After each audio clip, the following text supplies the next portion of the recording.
Hello friends, आप सभी का स्वागत है हमारे एक और अंदर वीडियो में। तो इस वीडियो में हम लोग बात करने वाले हैं रिलायंस कम्युनिकेशन की पूरी सच्चाई क्या है और क्या ये जो बढ़ोतरी हमको देखने को मिल रही है, क्या ये जस्ट एक ट्रैप है और क्या इसकी रियलिटी है। सब कुछ जानेंगे इस वीडियो के एंड तक, आप ज़रूर बने रहिएगा।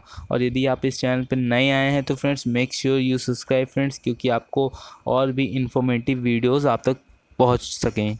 सो आइए स्टार्ट करते हैं फ्रेंड्स। सबसे पहले अगर आप देखेंगे तो इनके जो अभी के रिटर्न्स अगर आप देखें 1 मंथ, 3 मंथ्स, 6 मंथ्स और 1 ईयर तक फ्रेंड्स अगर आप देखेंगे तो बहुत ही बेहतरीन, बहुत ही सुंदर सुंदर मीन्स ऐसा है कि इनसे अच्छा स्टॉक कोई है ही नहीं है स्टॉक मार्केट में। एग्जैक्टली अगर हम देख रहे हैं ये जो डेटा हमें दिखा रहे हैं, तो ये रिलायंस कम्युनिकेशन का एग्जैक्टली है क्या। अगर आप देखेंगे जो 5 साल का अगर आप देखें तो जो as a long term investor था उसका पैसा तो ऑलमोस्ट ये लोग लेके डूब ही गए। ऑलमोस्ट 95% तक का यहाँ पे डिक्लाइन आया है।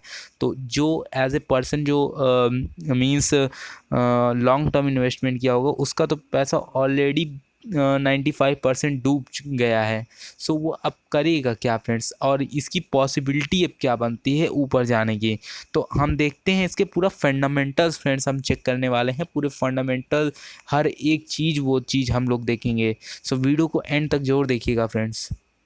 सो फ्रेंड्स हम लोग सबसे पहले फंडामेंटल में मार्केट कैपिटल इसका देखेंगे, ऑलमोस्ट थाउजेंड्स करोड़ के अराउंड है।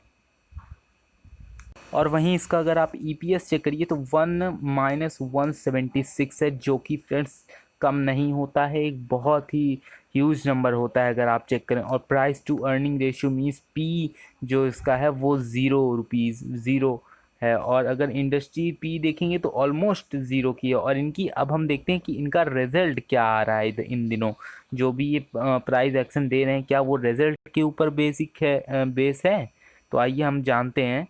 तो ऑलमोस्ट अगर आप देखें तो इनकी जो नेट सेल है फ्रेंड्स, यहाँ पे इस जगह पे अगर आप नेट सेल पे यहाँ पे देखेंगे तो ऑलमोस्ट 9 क्वार्टर से ये मैं आपको दिखाऊंगा। तो ऑलमोस्ट अगर हम देखें तो इनकी अगर आप यहाँ पे देखिए, सो फ्रेंड्स अगर आप यहाँ पे देख रहे हैं कि नेट सेल में तो ऑलमोस्ट डिक्लाइन आपको दिखते हुए यहाँ पे दिख रहा होगा। हर एक क्वार्टर में ये लोग अपना मींस अपना जो इनका नेट सेल्स है वो रेगुलर डेज पे कम होता चला गया है हर एक क्वार्टर में।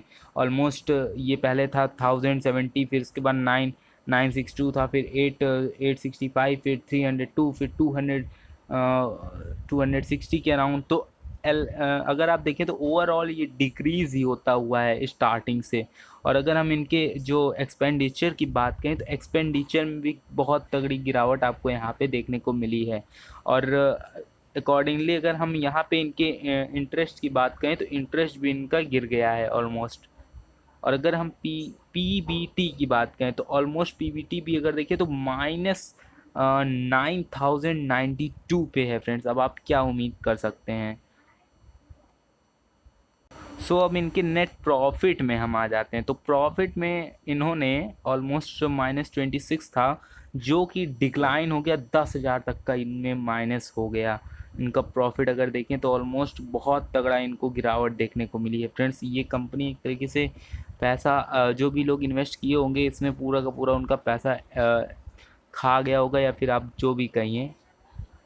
सो फ्रेंड्स अगर हम इनके प्रमोटरों की बात करेंगे कि इनका प्रमोटर कौन कौन से हैं और कितना कितना अपना इन्वेस्टमेंट किए हैं, तो अगर आप यहाँ साइड में देखेंगे तो हमें सिंपल भाषा में परसेंटेज हमें समझ में आता है। सो ऑलमोस्ट हम परसेंटेज ही देखते हैं। और अगर आप नंबर्स ऑफ शेयर्स देखेंगे तो यहाँ पे बहुत ह्यूज ह्यूज वैल्यू अगर आप देखें तो बहुत तगड़ी तगड़ी वैल्यू है। बट यहाँ अगर परसेंटेज में जाएँ तो 3.33%, और अगर यहाँ देखें तो 1%।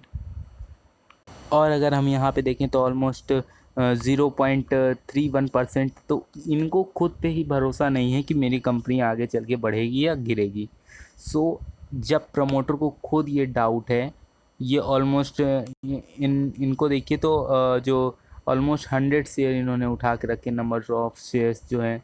सो ऐसे क्या भरोसा है इस कंपनी में लगाने का, जो जिनके प्रमोटर्स खुद सेटिस्फाई नहीं है कि ये कंपनी इन फ्यूचर बढ़ सकती है, या फिर ये कोई company another company take over करेगी। तो इनके डेटा में फ्रेंड्स, इनके फंडामेंटल में पूरे तरीके से रॉन्ग अगर आप देखें तो पूरे तरीके से यहाँ पे अनडाउटेडली मेरे अकॉर्डिंग यहाँ पे फंडामेंटल इनका स्ट्रॉन्ग नहीं है। एज़ अगर प्राइस कंपेयर करें पिछले 2-3 महीने से जो भी इनकी बढ़ोतरी हो रही है, आई डोंट नो फ्रेंड्स वो कैसे हो रही है।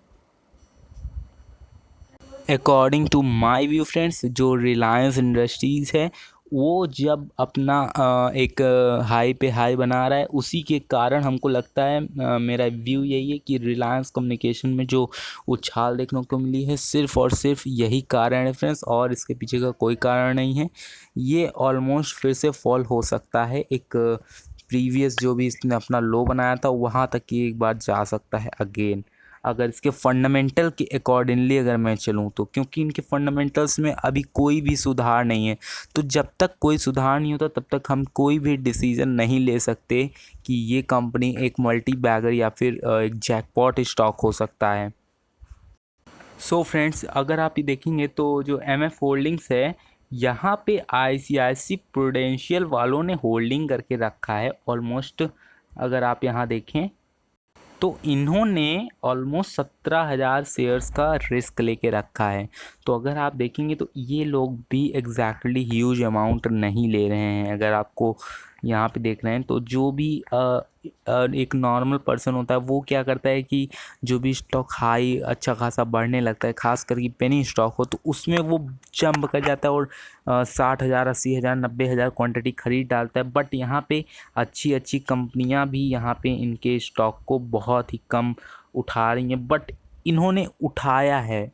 आप अगर एक चीज़ देख रहे हो तो इन्होंने उठाया है, बल्कि यहाँ पे और भी कोई लिस्टिंग नहीं है, और भी कोई कंपनी स्टॉक को नहीं उठाई है एग्जैक्टली। अगर हम देखें फ्रेंड्स, यहाँ पे एक और बात देखने वाली है। अगर आप यहाँ पे एफआईआईज़ में और पब्लिक में और अगर आप डीआईआईज़ में देखेंगे तो आपको एक बहुत ही चौंकाने वाली बात पता चलेगी। जैसा कि आप एक रिटेल इन्वेस्टर हैं तो आपको समझ में आ जाएगा एग्जैक्टली कि इसमें गेम क्या प्लान हो रहा है। अगर आप देख रहे हैं तो अगर आप पब्लिक में देखेंगे तो ऑलमोस्ट इसमें पब्लिक में इंक्रीज़ हो गया है ऑलमोस्ट 94% तक का। और पब्लिक में कौन कौन आता है फ्रेंड्स, एक बार ज़रा नीचे कमेंट करके जो बताइएगा। सो अगर हम पब्लिक के बारे में बात करें तो ऑलमोस्ट 94 मीन्स पब्लिक में रिटेल इन्वेस्टर्स आते हैं फ्रेंड्स। अगर हम बात कर रहे हैं तो रिटेल इन्वेस्टर ही यहाँ पे ट्रैप हो रहे हैं एग्जैक्टली। और यहाँ पे बेच कौन रहा है एग्जैक्टली हम देखें तो अगर आप एफआईआईज़ पे देखेंगे तो इनका 8.28 से ऑलमोस्ट डिक्लाइन हो गया 3 पे आ गया। मीन्स ये लोग सेल कर रहे हैं, ये exactly day by day sell कर रहे हैं। और जितने पब्लिक वाले हैं मीन्स जो रिटेल इन्वेस्टर हैं वो यहाँ पे पिक कर रहे हैं स्टॉक को।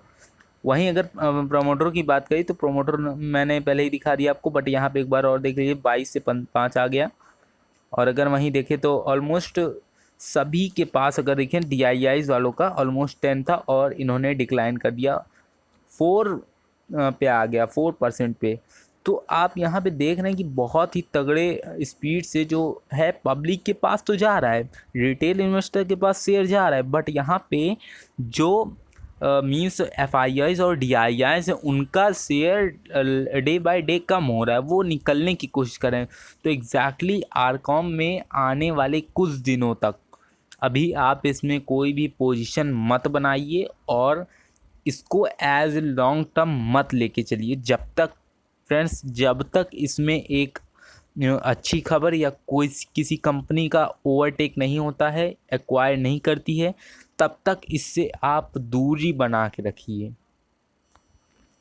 सो फ्रेंड्स, यही था हमारा रिलायंस कम्युनिकेशन का केस स्टडी। अगर आपको पसंद आया हो तो लाइक ज़रूर कर दीजिएगा ताकि और कंटेंट हम बना सकें। तो मिलते हैं फिर नेक्स्ट वीडियो में, तब तक के लिए बाय बाय, टेक केयर।